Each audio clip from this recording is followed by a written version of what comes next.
और ते लकड़ी खोजल गए रहते हैं।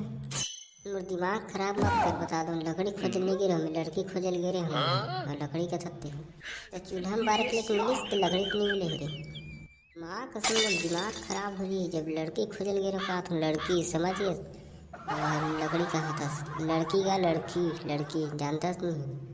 तो वही अभी साग भात ला बनावे का अभी लाहत दे में लकड़ी में तुमने बता दो आँख न कान के नीचे चार झापड़ लगो तो समय यही तो लड़की कहाँ तो तीर में आग बता था लड़की खुजल गिरे हुआ लड़की। अच्छा लड़की खुजल गिरे है, चल बने मिली तीन मिली लड़की रे है स्मार्ट वाला मिले है समझ गया। देखी ना गाँव पुरानी क्या बाइला है कहीं समझ गया इतना स्मार्ट वाला मिले हैं। ताकि से रेमटी वाला फूल कहाँ कैसे रे वही रेमटी वाला फूल का कर खा दे रे।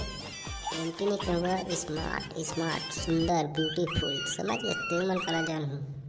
गोंदा फूल का फूल के गोंदा फूल मोगरा फूल का कैसे माँ कसम में तुम्हारा समझा नहीं सकूँ। भगवान तुम कैसे पोचाई करके भेजे तू भी जाने। मेरा दिमाग खराब हो गया भग कर ले मेरा दिमाग इतना खराब करके देते हैं। तो लड़की का तो ब्यूटीफुल सुंदर का तो नहीं समझ सकते हैं और लड़की मिलेगा हाथ तेरा का हो इसलिए इसलिए बता दे रहे हूँ कितना ट्रेन का रामायण सुनाते रहे हमें यहाँ डोकरा का तरके कल भग जाते हैं। मेरा दिमाग खराब हो गया कल कुछ भी समझ नहीं सका तो बोल सकते हैं मेरे तो कान पोचे पर के कहीं नहीं सुन सकते जा नहीं समझ सकते यहाँ कहाँ भाग मुहिल भागने लगे कहीं तो सुने नहीं हो गए हैं कहीं पोचे वोचे मन की पाला पड़ जाते मेरा दिमाग खराब हो जाते एक दिन लड़की मिली तो वहाँ देखिए देखने तो बातचीत कैसे करते थे।